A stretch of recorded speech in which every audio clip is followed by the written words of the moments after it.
خیبر پختونخوا حکومت کا نگراں دور کے بجٹ کی تحقیقات کا فیصلہ۔ حکومت نے نگراں دور میں بجٹ کی تحقیقات کے لیے اعلیٰ سطح پر کمیٹی قائم کرنے پر غور شروع کر دیا۔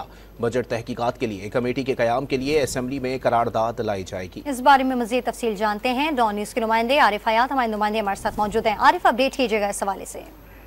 جی بالکل، سال کا جو بجٹ ہے تو اس آخری وقت میں اسمبلی میں پیش ہوا ہے اور اس پر بحث جاری ہے۔ ارکان اسمبلی کو اور حکومت اور اپوزیشن دونوں اطراف سے یہی اعتراض اٹھایا جا رہا ہے کہ نگران دور کی جو بجٹ ہیں، جو گرانٹس ہیں، تو اس کو اب منظور کی جا رہی ہیں۔ حکومت کے پاس کوئی اور آپشنز بھی نہیں ہے اس کے منظور کرنے کے علاوہ، تو اس لیے جتنے بھی حکومتی اراکین ہیں تو انہوں نے آج بھی اسمبلی اجلاس میں اظہار خیال کرتے ہوئے کہا کہ یہ ناکردہ گناہوں کی سزا جو ہے تو وہ بھگت رہے ہیں اور نگرانوں کا بجٹ پاس کر رہے ہیں، لیکن سب نے اس پر یہ اعتراض لگایا کہ نگران دور کے تمام منصوبوں کی اور بجٹ کی تحقیقات کی جائے، اور ساتھ میں یہ مطالبہ کیا کہ اس کے لیے اعلیٰ سطح پر تحقیقاتی کمیٹی جو ہے تو وہ بنائی جائے۔ اس پر وزیر قانون نے کہا کہ اس کے لیے قرارداد لائی جائے گی اسمبلی میں، اور اسپیکر کے پاس پر اختیار ہے کہ وہ ایک اعلیٰ سطح کی کمیٹی قائم کر لے جس میں جتنے بھی منصوبے تھے نگران دور میں، جتنے بھی انہوں نے فنڈ استعمال کیے ہوئے تو اس کی تحقیقات کی جائے گی، اور